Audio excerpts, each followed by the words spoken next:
Hello! Welcome to a beautiful spring day a couple of months ago at Genesee Country Village and Museum. Lisa and I did have a great opportunity to shoot some footage there when we were there for a conference, and yeah, I'm finally getting around to editing it. I hope it's clear to everyone who watches this channel that Lisa and I are extremely passionate about clothing history and about inhabiting history in a way that is direct and experiential. But I also hope that it comes through that we are just kind of general nerds. We're not trained historians exactly. We're, I guess you could call us self-trained historians. But alongside the clothes, there's also for us the importance of remembering the kinds of lives, or attempting to remember the kinds of lives that our ancestors may have had.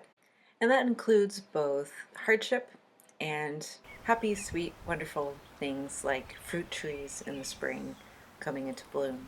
So we hope you enjoy our few minutes of speculation about some history.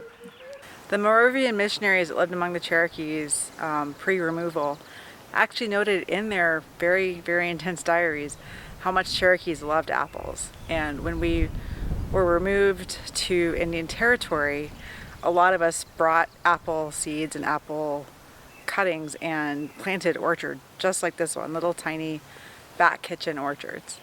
And what is so sweet is this beautiful little apple tree in bloom on a spring day. Very sweet.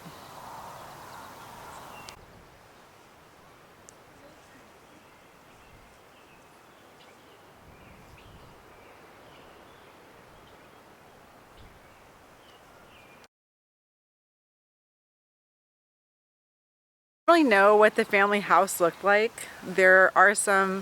We do have some images of the mill itself, and it was a wood clapboard building, as was very common construction for the time period. This house was built in the 1830s and is a pretty standard construction for the era. And many Cherokee houses were described as being built with this kind of plan. So there's a stone foundation and a painted board siding and glass windows, and it's the kind of house that the Boudinos lived in when they moved back to Cherokee Nation. And also it fits the general description of the building that we built to house the Phoenix Press when the newspaper was started.